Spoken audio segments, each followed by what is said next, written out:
On today's episode of Today in World War II, January 26th, a British passenger ship is taken out by a German air-laid mine.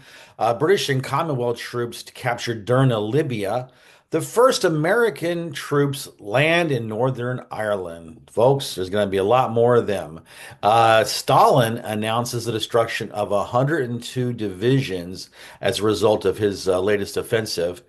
Heinrich Himmler is put in charge of German troops. Boy, things must have been really going bad for that to happen. And finally, America's most decorated war hero of World War II, Audie Murphy, does his thing in France to win the Medal of Honor. Let's get started. Okay, so in January 26, 1940, the British naval ship Durham Castle, it's a passenger ship that they recently acquired, was hit by one of those magnetic mines that the Luftwaffe was laying all over British coastal waters. Well, actually, in this case, it was a submarine-laden mine because it was U-boat 57 that did that. But anyway, it hit one of those mines about, I don't know, 11 to 12 miles outside of Scotland, and it went down. As I've told you in a previous video, those mines were really dangerous and caused a lot of losses for British shipping in the first part of the war. Once again, German science was ahead of the game, and they were easy to deploy, and they were devastatingly effective, as this shows you right there. So it's quite an uncomfortable feeling when, let's say, for example, one of your main ports is, London, and you have to go through the Thames estuary, through the Channel, the North Sea, take a left and go into the Thames estuary, and be in more danger there than you were, 10 miles away from the Pas de Calais because of so many mines that have been laid there. Luckily, the U.S. never had to really worry about that. The Japanese didn't have mines, or if they did, they didn't have the capability to get them to blanket the East Coast or the West Coast, I should say, like, Washington, San Francisco, and of course, the big naval base we had in San Diego. We were not. We didn't have to worry about that, but the Brits certainly did, and it was. I don't want to say it's touch and go, but they lost a lot of ships that maybe they didn't think they were going to lose from that threat. There's a threat out there for you too. That threat is not subscribing to my channel, because if you don't subscribe to my channel and click the bell that notifies you whenever I drop a new video, well, the plants in your place of residence just may die. That's how dire the situation is. So the way to remedy that is to simply click on the subscribe button and the bell, and then you'll be set. Thanks. All right, on January 26, 1941, British and Commonwealth troops captured Derna, Libya. And this is towards the end of Operation Compass. That was the very first British invasion of of Libya. If you remember, the Italians started the whole thing off back in late 39, early 40, when they felt like they could just march in from Egypt and they could take over the Suez Canal. They felt like the Brits were demoralized, no equipment, and they weren't going to fight. What, of course, they did, and the Brits had an advantage that they were able to call upon Commonwealth troops, like from South Africa, from Australia, from New Zealand, from India, and that was able to balance out their personal manpower shortage. And they were, and thanks to the United States, we definitely equipped them. Every time they had a setback, a major setback, then we would resupply them with tanks, equipment, ammunition, and fuel, and so on and so forth.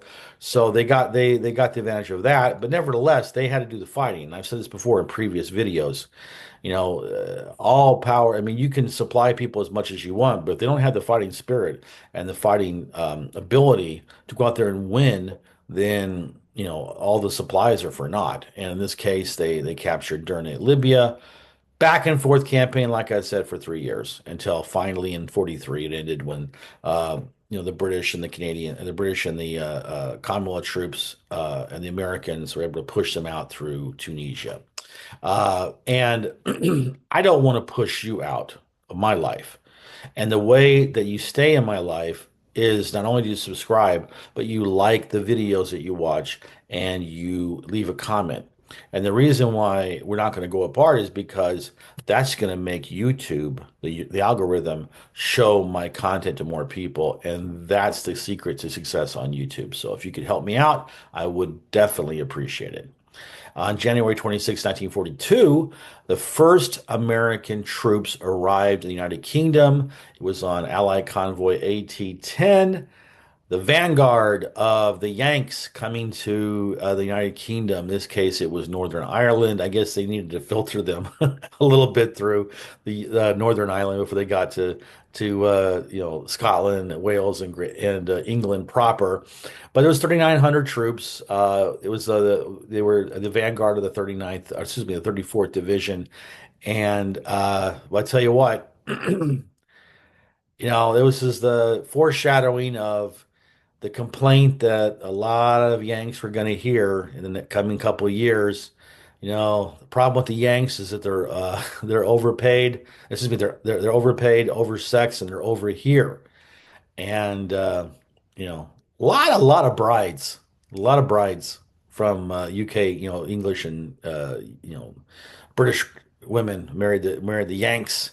So we definitely made an impression, I'm sure. But yeah, we would get you know a ton of Americans coming over. If you could, the Army, Navy, and especially the Air Force. A lot of Yanks were coming to the UK, and bless their hearts. I tell you, bless their hearts.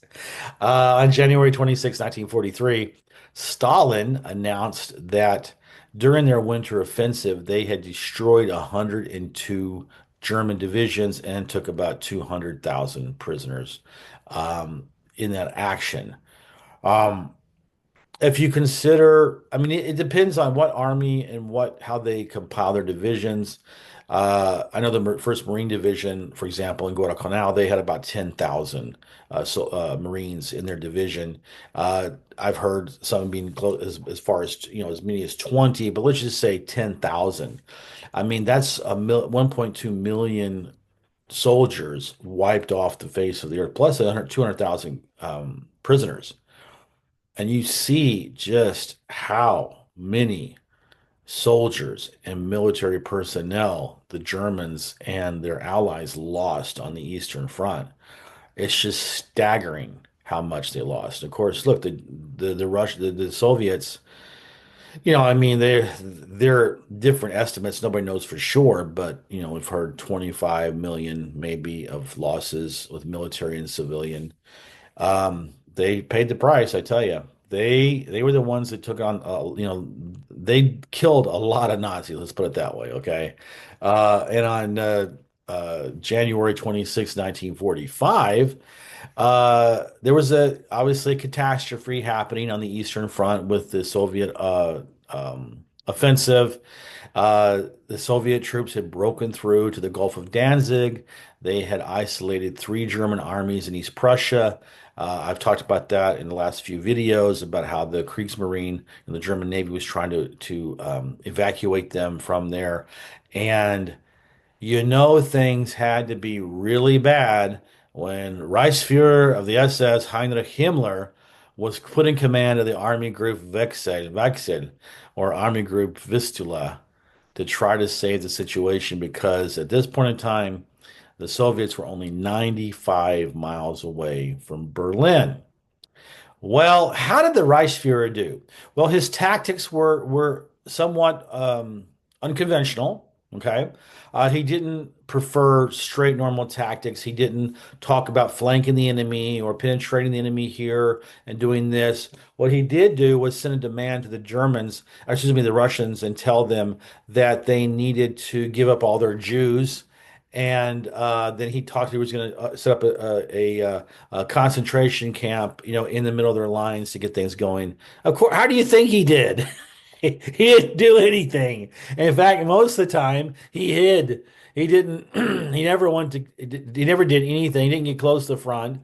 And eventually, as we'll talk about in coming episodes, he's tried to start unilateral negotiations with the Western Allies for surrender. Hitler found out about it, sacked him, and declared him an enemy of the people. So I don't don't think Heinrich Himmler had the stones to do anything besides murder and butcher innocent people, right? Well, that's what happens when you get those kind of people in power.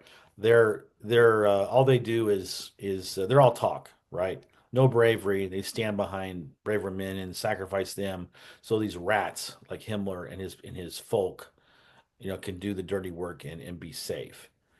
And on January 26, 1945, Audie Murphy, the star of To Hell and Back, the 16-year-old private who rose to become, he got a battlefield commission. He fought in Sicily and in Italy, the Italian campaign.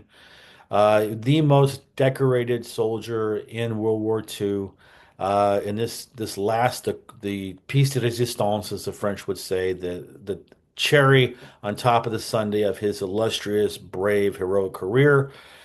He was, excuse me, he was fighting to the second, the third Infantry Division, and they had taken part in the landings in the south of France, Operation Typhoon, and they were working their way up from south of France into to meet up with the Eisenhower's armies in central and north France. They were in Colmar. And there was an infantry and tank attack against his unit. He was a lieutenant he had a platoon, and he was wounded, but he jumped. He was able to call on artillery fire onto his position, and he was using the 50 caliber on a burning tank that could explode any time. And he was going after the infantry, and so because of his unbelievable heroism, and he won the Medal of Honor lately. It's said that he personally killed about 240 Germans with that 50 cal machine gun. So, you know, and he became an actor after that. So there you go. All right. Well, thank you for watching this video. I appreciate it, and I will talk to you.